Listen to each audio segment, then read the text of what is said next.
это установление жесткого авторитарного режима, можно сказать, даже диктаторского. И поехали людей убивать, сами погибать. Вы выступаете за независимость Башкортостана. У нас сегодня живут по-человечески только два города – Москва и Санкт-Петербург. Я против того, чтобы у нас в республике была пропаганда. Вот ЛГБТ. Мне стесняться есть чего. Родился представителем ЛГБТ и родился башкиром.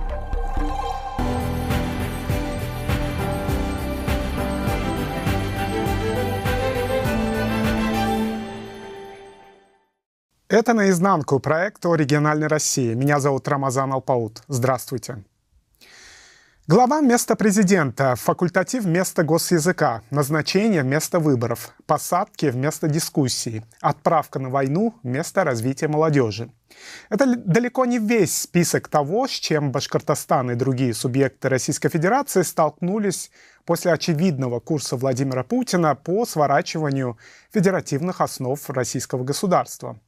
3 августа 1994 года был подписан договор о разграничении предметов ведения и взаимном делегировании полномочий между органами государственной власти Российской Федерации и органами государственной власти Республики Башкортостан.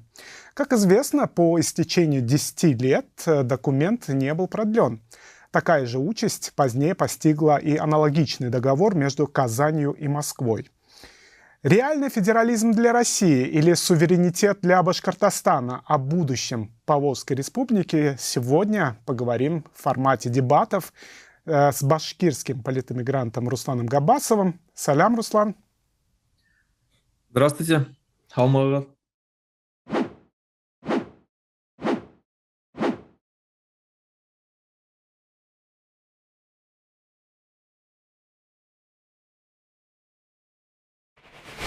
И с экс-председателем Общественной палаты Республики Башкортостан Ростиславом Мурзагуловым. Ростислав, добрый день. Амха.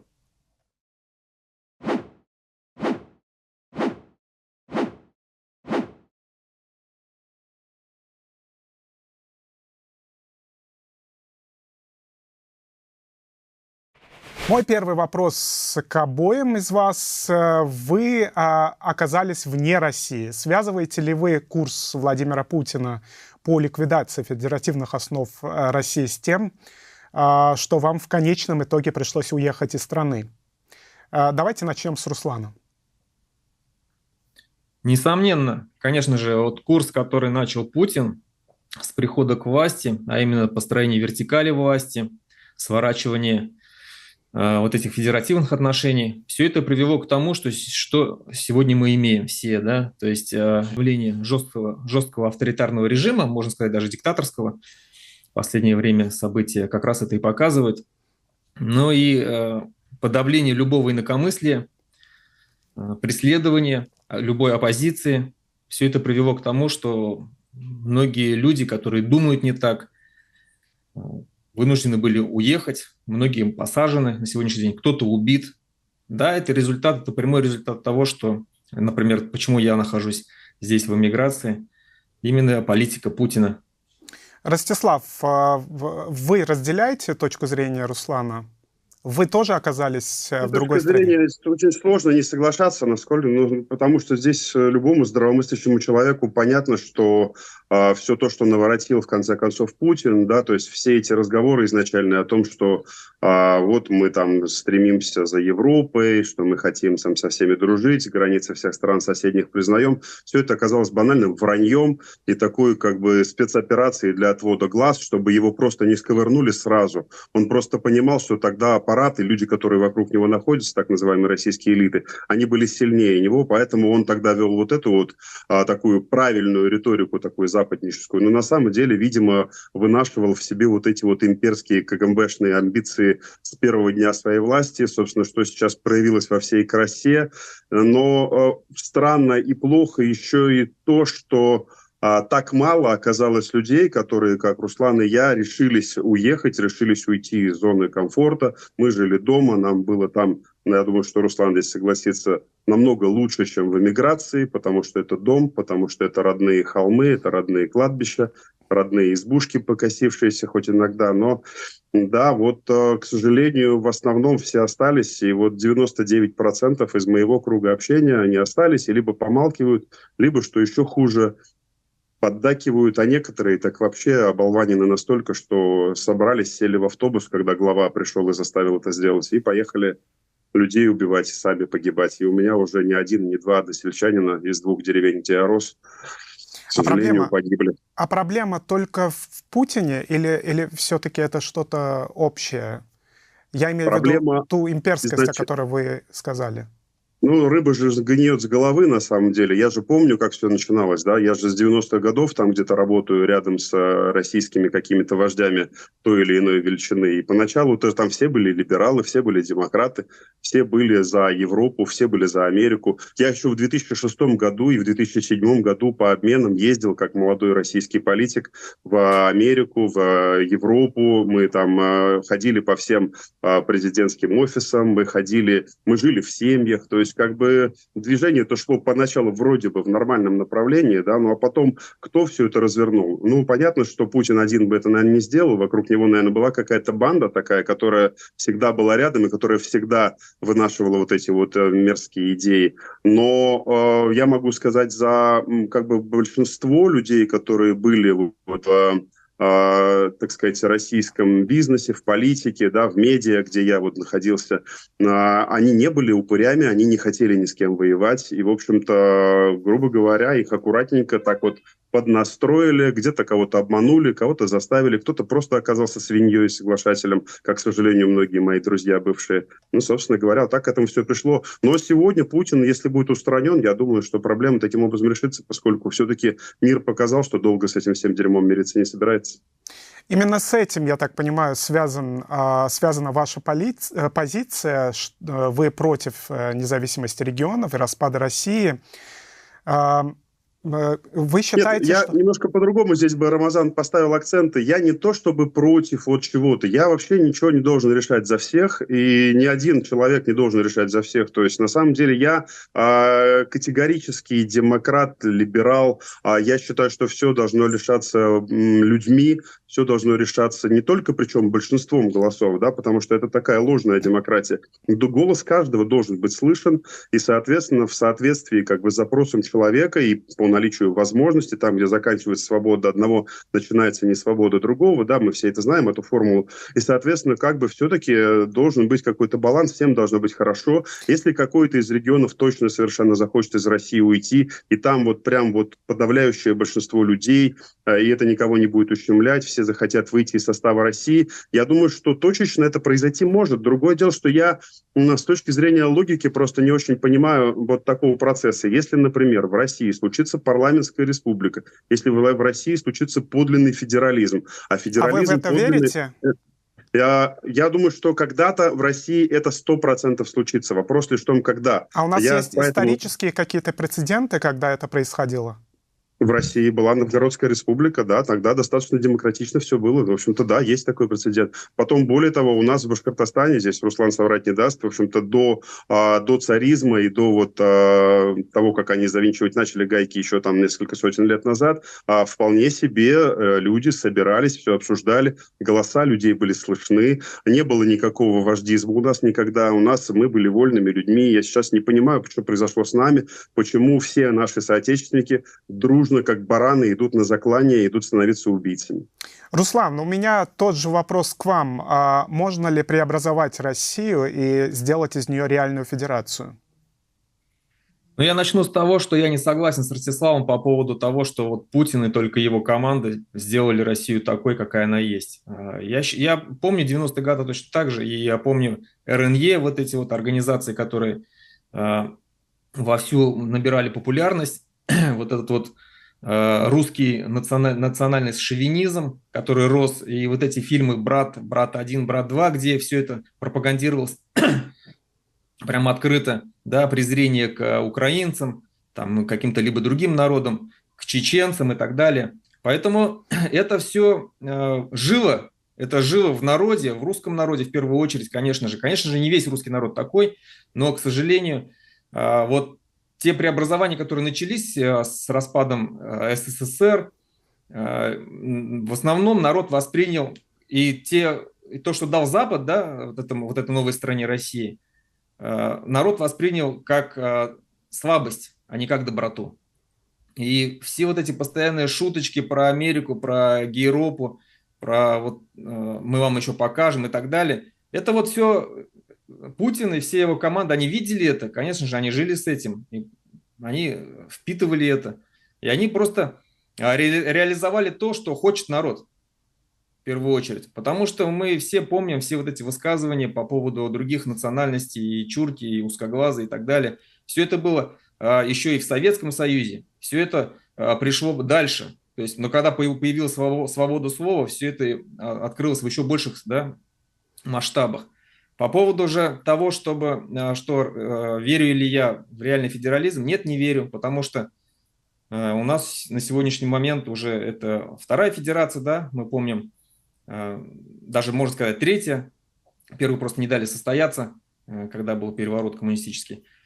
И я не помню такого, вот назовите 50 лет хотя бы жизни, когда башкиры жили свободно в федерации, где могли осуществлять полностью те права, которые им положены, да, при настоящей реальной федерации. Такого не было. 10 лет тех более-менее каких-то там вольностей, которые были в 90-х годах, они тут же были свернуты Путиным. При коммунизме об этом вообще не стоит говорить речи. Федерализм это было чисто на бумажке. При советской власти кстати, вот в 90-е я хотел бы остановиться здесь. В 90-е, вы считаете, был реальный федерализм в России, и башкиры получали то, что они хотели? Ну, нереальный, но, можно сказать, чуть-чуть приближенный к реальности. Более-менее приближенный к реальности. Реально федерализма, конечно же, там не было тоже. А можете перечислить какие-то признаки того, что это было нечто, что было приближено к реальному федерализму? Ну, например, Республика Башкортостан сама определяла, какой процент дохода нужно отдавать федеральному центру первое время, да, потом только в 1994 году там определили проценты, да, то есть, скажем так. Но в любом случае это было оговорено. И не было такого, как сегодня, да, когда там федеральный центр забирает столько, сколько нужно. У нас было собственное гражданство, хоть и на бумаге. У нас были внешнеполитические отношения свои. Республика Башкортостан, башкиры, по крайней мере, в Республике Башкортостан осознали и ощутили, что они являются коренным государствообразующим народом. То есть начали открываться там много национальных школ, Академия наук Башкортостана открылась, там, ну, кинематография,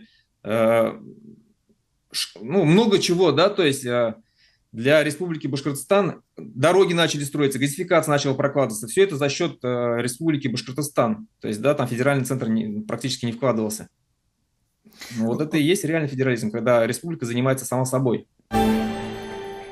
Руслан, вы выступаете за независимость Башкортостана. На ваш взгляд, в России башкиры как культура не выживут. При этом вы видите Башкортостан, я так понимаю, унитарным государством в перспективе, хотя примерно в равных пропорциях там проживают башкиры, русские и татары. Чем ваш подход отличается от видения, например, Кремля, башкир и других народов России? Нет, я никогда не говорил о том, что я вижу Республику Башкортостан унитарным государством. Это многонациональная республика, конечно же, но это национальное государство. Я вижу его национальным государством, где живут разные народы. Вот. И... То есть федеративное государство? Нет, нет. А как вы собираетесь обеспечить равноправие этих, скажем, трех больших примерно одинаковых групп? Ну, в Конституции будет все прописано, все права. Я считаю, что и в 90-х годах, когда был более-менее реальный суверенитет, все эти права были у всех республик, у всех народов, точнее, в нашей республике. И я считаю, что если дать тем же самым татарам, да, русским вообще ничего не угрожает на самом деле, да, а татарам, если дать то, что они хотят, а именно полный цикл образования на татарском языке, открытие от институтов татарских, различных культурных центров, создать свою партию, татарскую, потому что я вижу будущую республику Башкортостан парламентской республикой. Все, у каждого народа, у каждого какого-то общества, которые экологи, либералы, националисты, у каждого будут представители свои в парламенте, которые будут защищать интересы. А почему тогда не сделать федерацию? Ну, потому что федерация, я считаю, что в Федеративной Республике Башкортостан, если вы говорите о федерации, то башкиры будут поставлены в такое положение, когда они не смогут, скажем, реализовать все те права, которые бы они реализовали в унитарном государстве. Ну, не в унитарном, а в национальном государстве. Ростислав, у меня к вам следующий вопрос. Почему Россия вообще должна быть федерацией? Ведь абсолютное большинство ее населения русское. Ну, это хороший вопрос. На самом деле, конечно, она должна быть федерацией. И по поводу абсолютного большинства, ну, вы знаете, у нас ведь говорят, поскреби русского и найдешь там кого-то, да? Кто-то говорит татарина, но я думаю, что и башкиры можно найти очень часто.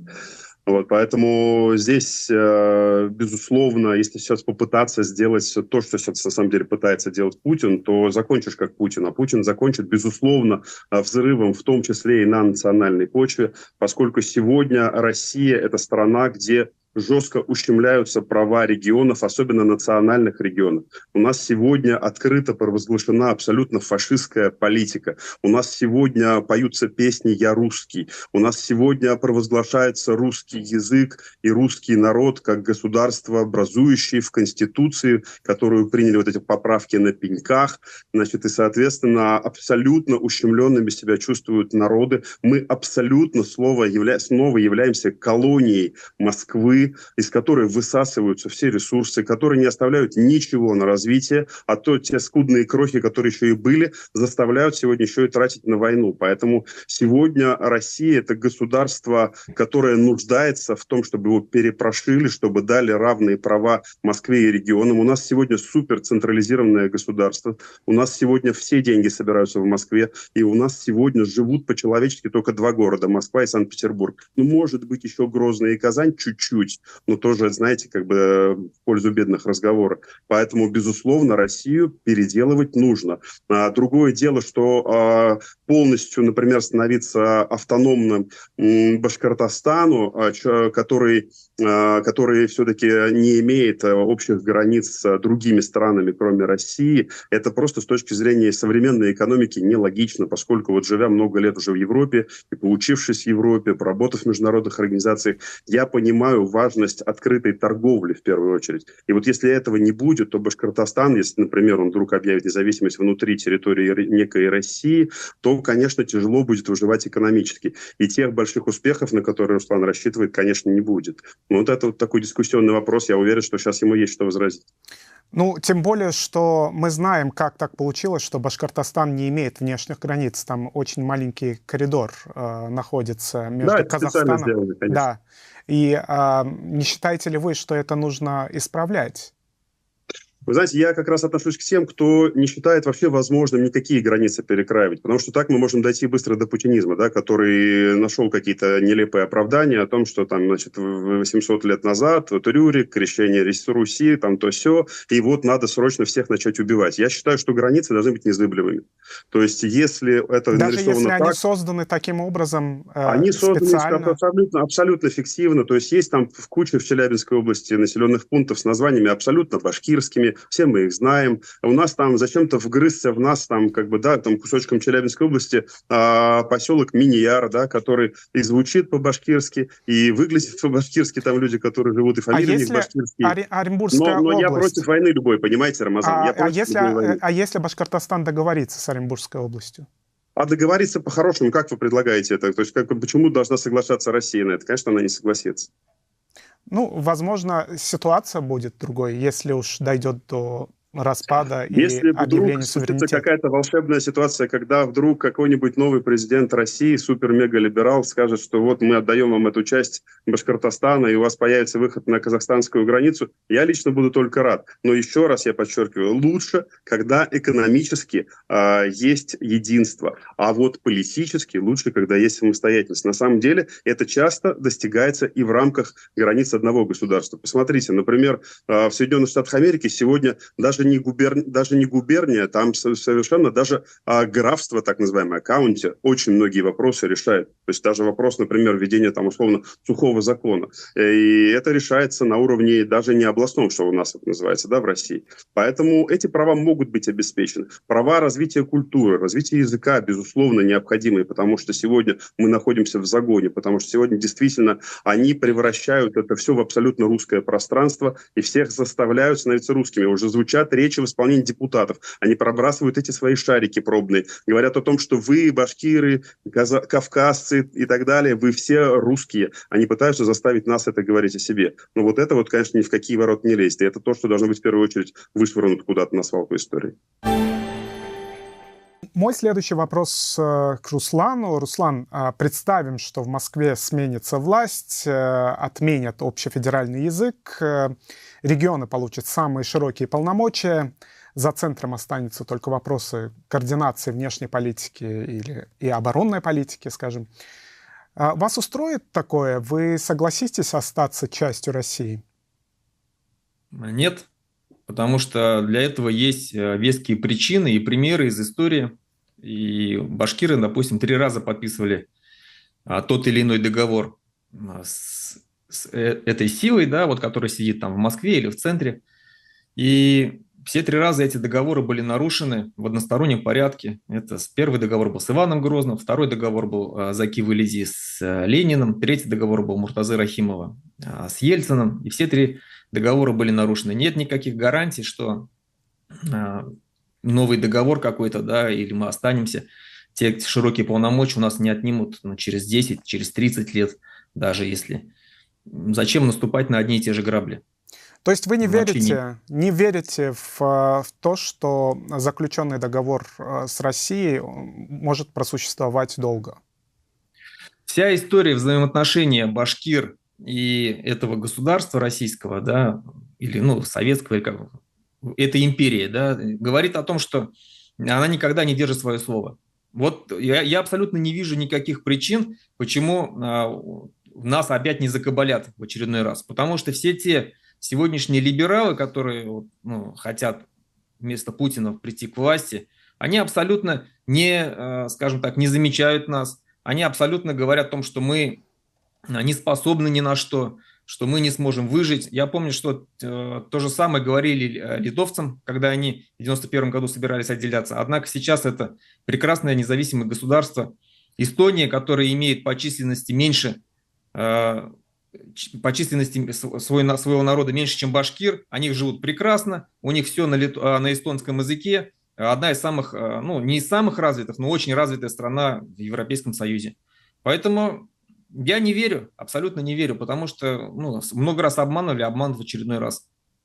Ростислав, вот вы услышали, как я описал гипотетическую Россию. Как вам кажется, этого достаточно для того, чтобы Россия была? Рамазан, вы знаете, во-первых, я считаю бессмысленным вообще любую борьбу сегодня с путинизмом, если мы уверены в том, что путинизм вернется.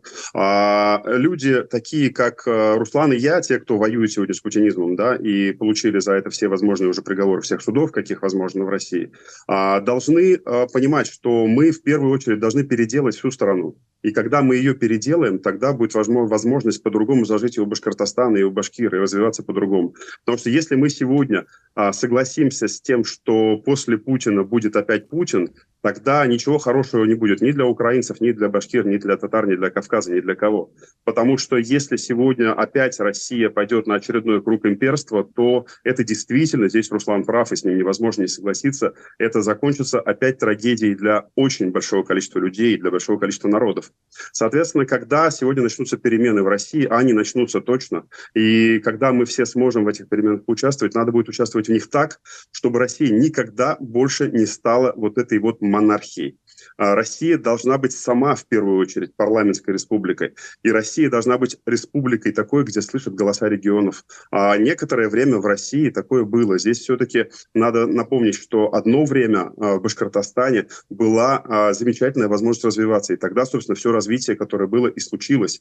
И оно случилось, заметьте, еще тогда, когда Рахимов так сам по себе тоже не стал еще авторитарным человеком.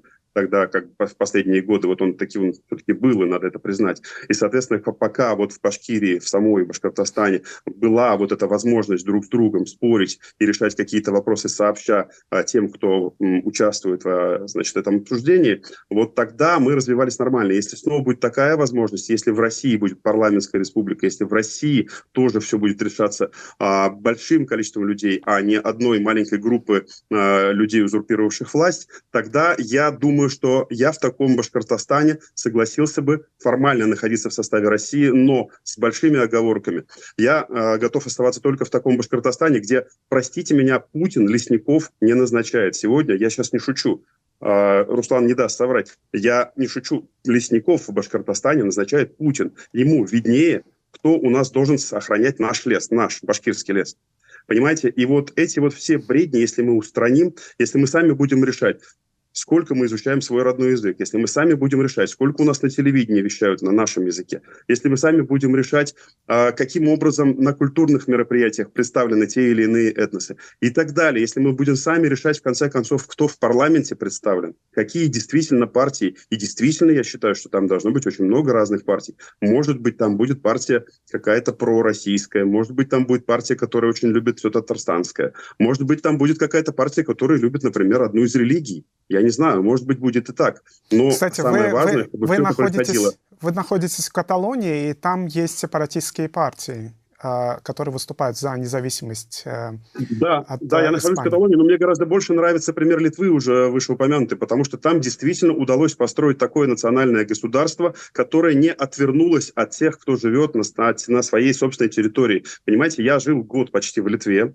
и я знаю, о чем я говорю, и это очень хороший пример того, как не растворились литовцы в русскоязычном сообществе, а напротив, у меня там есть большое количество людей, которых там зовут, там Лена, Петя, Маша, Оксана и так далее, и которые все считают себя искренне литовцами, очень любят все литовское, прекрасно говорят на литовском языке, гораздо лучше, чем на русском. И вот, например, вот это вот более правильная политика, чем, например, отгораживаться и говорить, в ком меньше 100%, например, какой-то там крови, как у нас в Башкортостане есть такие деятели, к сожалению, российского такого, этно-российского толка. Я всегда им привожу пример вот Литвы и, например, пример Израиля, да, где, когда чуть-чуть капля еврейской крови есть, сразу же, значит, наш человек. Вот и нам тоже так надо делать. Руслан, когда наблюдаешь за башкирским движением, создается впечатление, что взаимоотношения, особенно в последнее время, внутри развиваются по ГОПСу. Все больше напоминая войну всех против всех. Мы видим, как вы и Урал Байбулатов конфликтуете. По аналогичному сценарию закручиваются взаимоотношения с Ильдаром Юмагуловым. Поговаривают, что Сагит Исмагилов поддерживает Урала Байбулатова. Это такое естественное состояние общества до заключения общественного договора и образования государства, или что? Я, если честно, сам не понимаю, что там сейчас происходит. Дело в том, что когда у общества нет возможности участвовать в реальной политике, когда над ними висит дамоклов меч, когда идут постоянно какие-то там договорники, то общество, оно вот становится таким, какое оно есть. Оно начинает между собой искать. Когда она не может, скажем, открыто выразить свой протест, ну, если Хабирову они могут, конечно, что-то сказать, но когда они не могут выразить протест там Путину, хотя все прекрасно понимают, что все проблемы в Республике Башкортостан идут именно из Москвы, они начинают между собой, скажем, да, выяснять отношения, перекладывать вину с одного человека на другого. вместо того, чтобы объединиться, как бы, да, и реально посмотреть на то, что происходит в стране, в республике. Поэтому все эти отношения, я думаю, они очень быстро закончатся, когда наступят вот эти вот перемены, да, как я говорю, час X, смутное время, оно непременно наступит, я здесь согласен с Ростиславом Рузаговым. Но Но тем не я бы менее, хотел вот немножко вернуться к тому разговору, да, я скажу так, что я Республику Башкортостан почему не вижу в составе, то есть, как она сможет стать независимым государством? Я не считаю, что будущая Российская Федерация, она сохранится в том ее виде, какая она сейчас есть. Потому что очень много уже сегодня национальных республик хотят стать независимыми государствами. Есть регионы, которые также этого хотят, которые прекрасно понимают, что они, их, там, допустим, тот же самый Дальний Восток и Москву ничего не связывает, кроме силового аппарата, да, и одного языка. Поэтому я не уверен, что Россия сохранится в том виде, какой она сейчас есть. И говорить о том, что Республика Башкортостан поэтому останется внутри этой территории, это не факт. Во-вторых, даже если она останется внутри, то почему нам кто-то должен какие-то барьеры устанавливать, нам экономические преграды какие-то, таможенные барьеры? Но все хотят, налажены экономические связи, все хотят получать какую-то, извлекать выгоду, да, из торговли друг с другом, торговых отношений. Не понимаю, почему нам кто-то должен что-то, какие-то препоны ставить только из-за того, что мы стали независимым государством. Всегда можно договориться. Ростислав, в недавнем своем интервью вы сказали, что Соловьева повесят раньше Шойгу. Как вы думаете, если будут судебные процессы после войны, будут ли вопросы к вам лично, особенно с учетом ваших натянутых отношений, так мягко выразимся, с фондом по борьбе с коррупцией и обвинений в причастности к посадке Чанышевой? Вы знаете, обвинения по посадке Чанышевой – это обвинения, которые остались давным-давно уже только в фантазиях Леонида Волкова, моего давнего политического оппонента, собственно, благодаря чему вот эта вся мерзкая идея и родилась о том, что я был причастен к каким-то посадкам. Давно уже все вскрылись документы о том, что я писал поручительство о ее освобождении, напротив, что я ругался с генералами из-за того, что они с ней творят, и, напротив, пытался ее освободить. И она сама, кстати, знает об этом. Даже был некий диалог ее с Навальным, когда Навальный что-то такое сказал о том, что вот я ее посадил, он сказал, что нет, это не так. Так что это было. Это все уже закрытая часть истории, и история здесь все по местам расставит. Другое дело, То что есть вопросов к вам не будет, я так понимаю? Нет, я начал как раз говорить о том, что вопросы ко мне будут, безусловно, они есть в первую очередь у меня у самого, потому что я слишком долго делал вид, что внутри этого всего дерьма можно сделать что-то толковое, и очень долго, и очень зря я, конечно, поехал в очередной раз в Башкортостан, но вот есть такая черта у нас, у тех, кто чувствует свою ментальную связь с этой республикой, у тех, кто считает себя башкирами настоящими. Нам всегда хочется домой. Я туда возвращался 6 раз, скоро вернусь 7-й раз, и обязательно это сделаю, конечно. А по поводу тех вопросов, которые у меня к самому к себе есть, это вопросы, которые, возможно, кто-то когда-то задаст на уровне государственном, на уровне, может быть, следственном, еще каком-то, но я преступлений в жизни никогда никаких не совершал. Я недавно по просьбе некоторых людей провел над собой жестокий эксперимент, я прошел детектор лжи, и там написано о том, что я в результатах, там, черным по белому. Это результаты, которые потасовать очень сложно. Я не Шерон Стоун, я не умею это делать, и вообще это можно делать только в кино.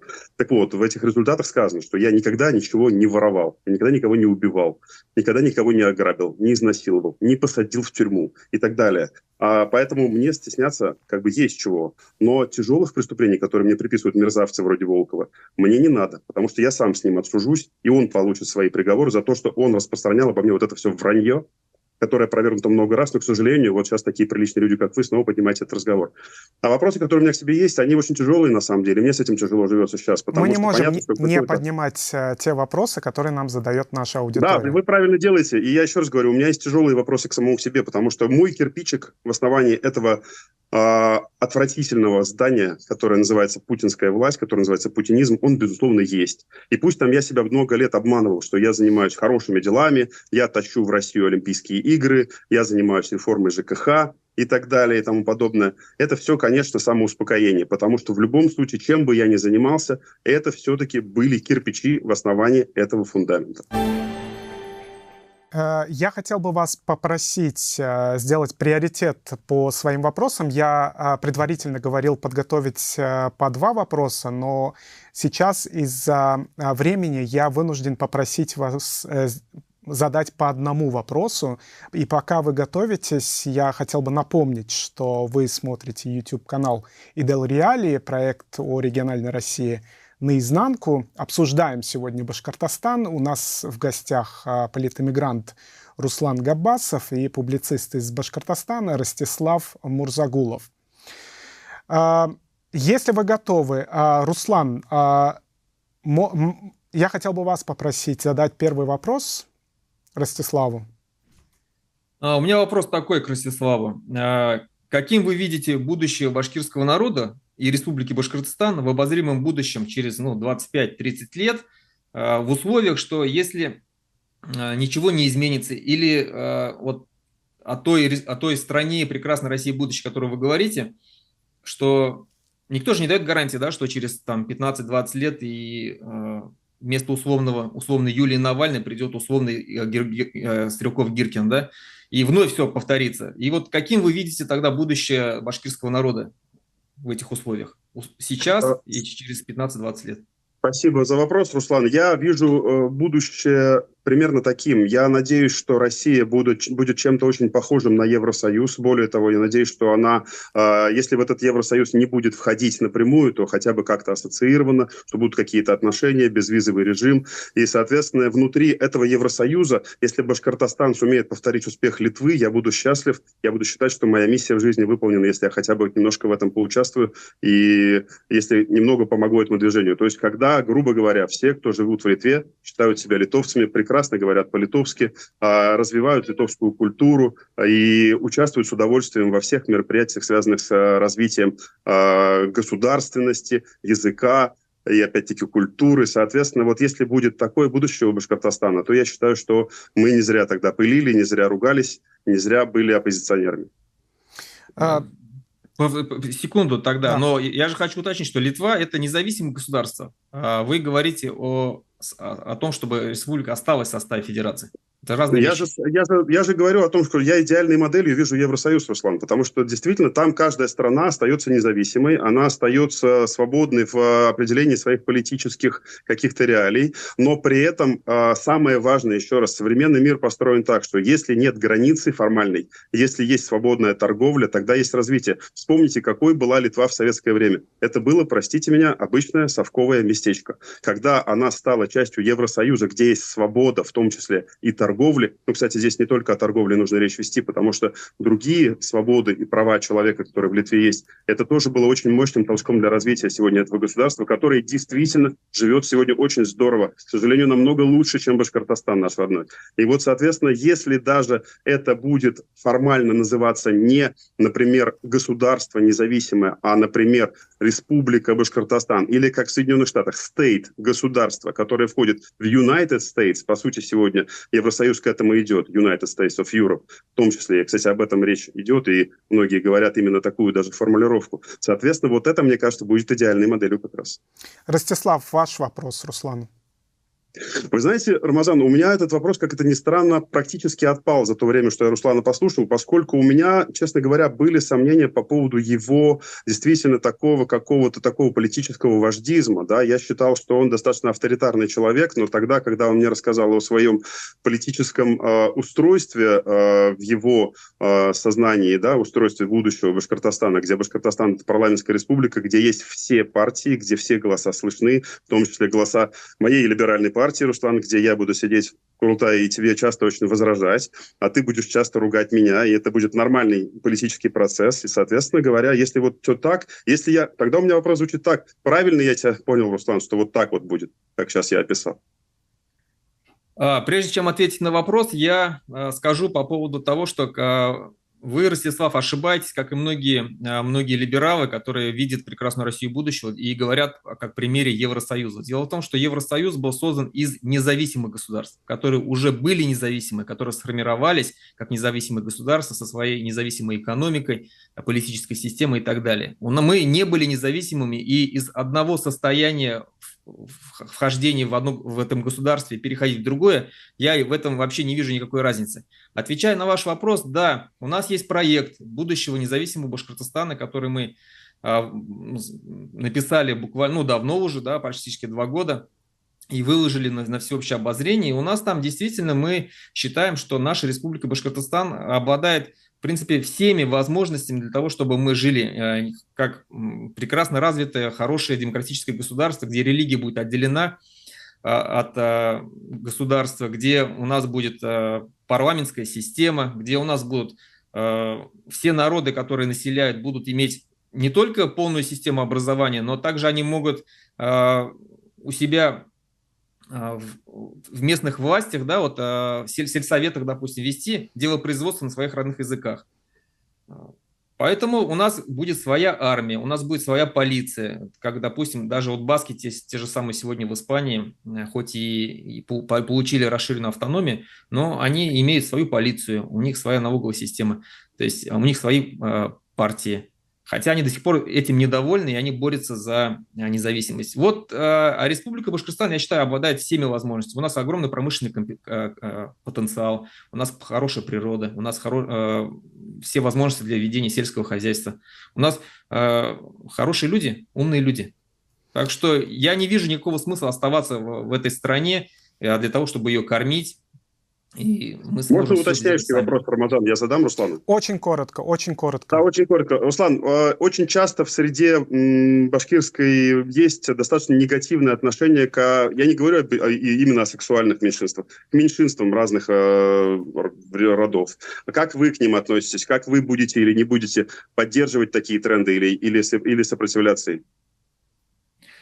Мне уже задавали подобный вопрос. Я отвечу так, что никто не будет, конечно же, у нас убивать или выгонять за то, что там человек не той сексуальной ориентации. То есть никто в постель никому не будет. Но я против того, чтобы у нас в республике была пропаганда. Вот ЛГБТ, чтобы у нас в школах проходили подобные уроки, чтобы у нас заключались браки, чтобы у нас проходили какие-то гей-парады. Я против этого. Я считаю, что... А если люди будут за это выступать? Вот для этого я считаю, что нужно будет провести референдум и спросить у людей. У нас в Республике Башкортостан, я считаю, живет достаточно консервативное общество. Да, но у вас наверняка есть и представители ЛГБТ.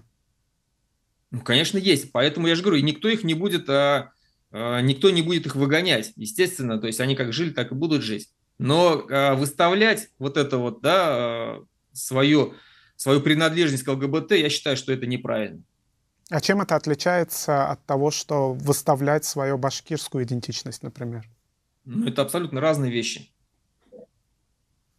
Ну, как можно сравнить, допустим, национальность и... родился представителем ЛГБТ и родился башкиром.